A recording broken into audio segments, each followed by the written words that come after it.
your uncle, all right? Just let me know. If you're here, I'll meet you after the show. Single, ready to mingle, Aries, okay.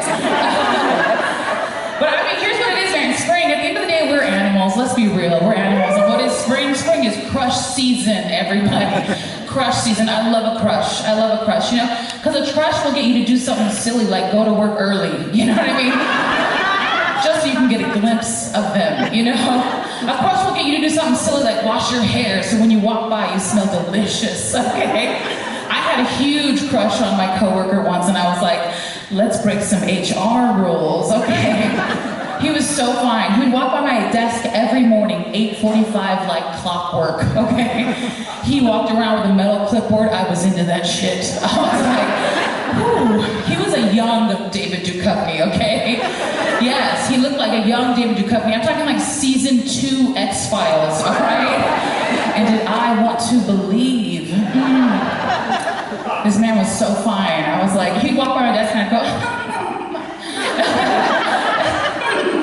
you know, I was still a little too shy, but I was so obsessed, all right? But we learned something interesting about this man that November in 2016, okay? Yeah, you guys know where this is going. It was the day after the election, all right? I was wearing black because I was in mourning, okay? But I had a pattern on. Thank you. I had a pattern on because I'm not a monster, all right? But it was somber in my office. You could hear a pin drop. We were shell-shocked. We're like, what happened? 8:45 rolls around. What happens? My coworker comes in. He's got a skip in his step. And I said, oh, hell no. I lived in Oklahoma, folks. I was working for the Osage Nation. I was out there, man. I was in the prairie. The buffalo were my neighbors, okay? It was a trip. I remember I landed in Tulsa. I ordered some food. The waitress was like, hey, what kind of cheese do you want? And I said, what kind of cheese do you have? And she said, yellow or white? And I was like, oh shit, I'm not in the Bay Area anymore. We're doing colors in Oklahoma. But here's the unique thing about Oklahoma that I was not ready for. The cowboys, okay? I wasn't ready for these men. I didn't see that growing up in the Bay Area, all right? So there's one place in town to get sandwiches, and that was Subway sandwiches, all right? That's where we all went for lunch. And who was there? The motherfucking cowboys, all right? These men were so hot that they could chop down a tree right now and build you a fire, you know? We were like so capable. And I rolled up to that Subway sandwiches and I pulled up and they're all decked out in leather, all right? Like not in a kinky way, not in a kinky way. It was hot. I was like, oh, I thought you were my natural born enemy. Hold up, I was wrong about that. Hello, sir. And so I walk in, they open the door for me, they anticipate my movement, the door is open for me. I found out I'm the only woman in the Subway sandwiches amongst a bunch of cowboys, right? So I was like, I'm gonna eat this up, all right? So I walk up and I go, excuse me, sir, where's the front of the line? He was like, this way, ma'am. And the sea parts. So these cowboys just park, and they're all tapping their hats, and they're tapping their hats, and they're, excuse me, hello, man, excuse me, hello, man. I'm quivering. We don't have this in Oakland, you know? So I'm taking a look at what's on offer in that Subway sandwiches, and I'm like, and I said, I'll take a foot long, please. Christmas party?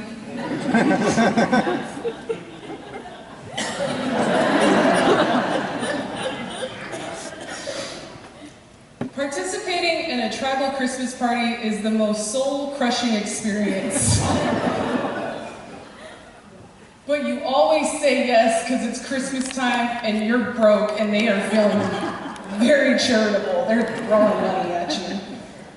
And when you get there, it's not set up for comedy. They got all the lights on. They're doing a raffle. They're doing a gift raffle on the other side of the room. Everybody's visiting with their family members and chasing after their kids, and you're just up here fighting for your life. At a certain point, you're just screaming everything. Or flopping around just to get a laugh. Like, you question all of your life choices. And then you have a sad moment where you go get your check. And they're like, that was great! I used to be really embarrassed to get my money, but now I recognize that they're sadists, and I was a good little sub, so run my money.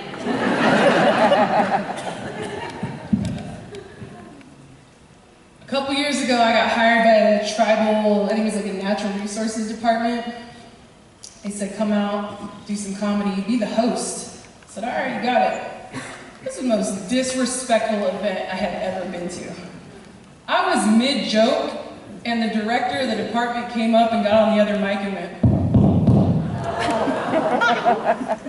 said, I'm sorry, I'm talking. I don't know why I'm here. But then later on, one of the other employees was like, yeah, that's Deanna, give it up for Deanna.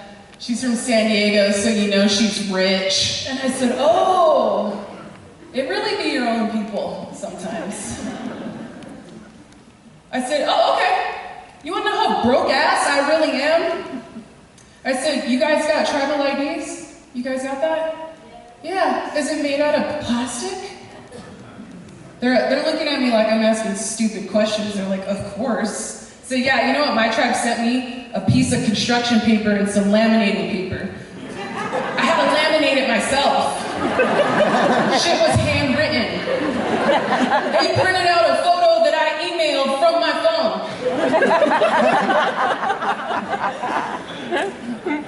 Yeah, you know how much money I have? I was like, do you guys get scholarships from your tribe to go to school?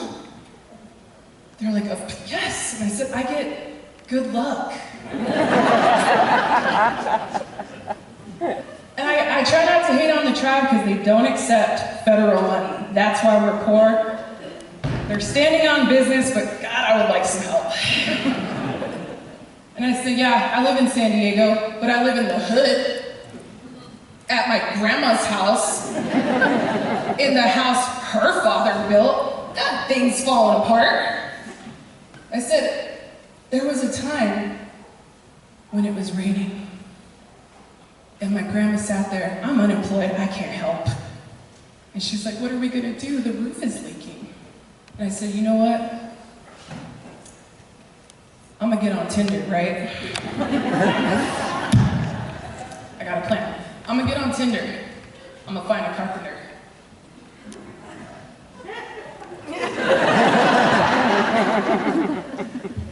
And I said, but you gotta be cool with me bringing him to the house. And she's all, yeah. And I said, yeah? And she goes, mm-hmm. I said, all right, okay, here's how it's gonna go. We're gonna invite him over. I'm gonna take him back to my room. I'm gonna love him up real good. We gotta plan this out correctly. We gotta wait until a rainy day comes.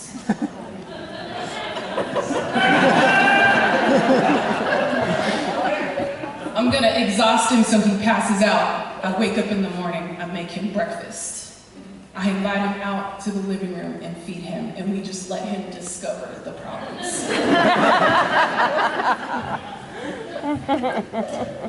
And my grandma went, what? Totally forgot, she's hard of hearing. She didn't know what she was agreeing to. And I was like, look, I was ready to do this for the family. Tech, which is weird. They don't ask me what I do. They're like, you work in tech? I'm like, no, I don't. But I think it's fair to ask autistic people that because, like, not everyone who works in tech is autistic, but there's a lot of autistic people working in tech. And I know this because there are 15 train emojis. Like, why? What is that about? And I just imagine the scene at Unicode when they're coming up with emojis and like, we have the faces, you know? The faces for like the moods. Then there's like an autistic guy who's like, but how are we supposed to know what mood people are if there are no train emojis? Like, how are you supposed to know if I'm angry if there's no steam engine? Or how do you know if I have good news if there's no Japanese bullet train? So, if I send you a little trolley, you know that I've had like a really bad day. People are always like, why do autistic people like trains so much? And I have no idea. I know RFK right now is trying to figure out why people are autistic or what's going on. But I think you should focus on like, why do they love trains so much? I took the Coast Starlight here from Los Angeles, and I kept being like, no, I can't do a 15-hour train ride. And then I'm taking one back tonight at 4 a.m. or tomorrow morning. That's 30 hours of train travel in a weekend. what am I thinking? Someone's like, yes, hooray. You did not say you're autistic earlier. So I'm taking this train, and one of the conductors is Australian. And I was like, what? I've never felt like this before, where like, this foreigner is coming to this country and stealing autistic jobs. I know so many people who could have that job. I would do it. Let me do it. I think I can do it. I was thinking, I brought a bottle of wine on the train, and I was like, I had a bunch of liquids, like a huge thing of water, a big thing of iced tea. I brought a Starbucks cup with like coffee on the train, and like, there's no security. I just walked on. And I was like, I bet there's a gun on this train right now. There's no security at all. We just leave our shit everywhere too. I just leave my purse and go to the bathroom. No one fucks with it. And I'm like, why is security so crazy on a plane and not a train? And then I was like, oh yeah, no one ever drove a train into the World Trade Center.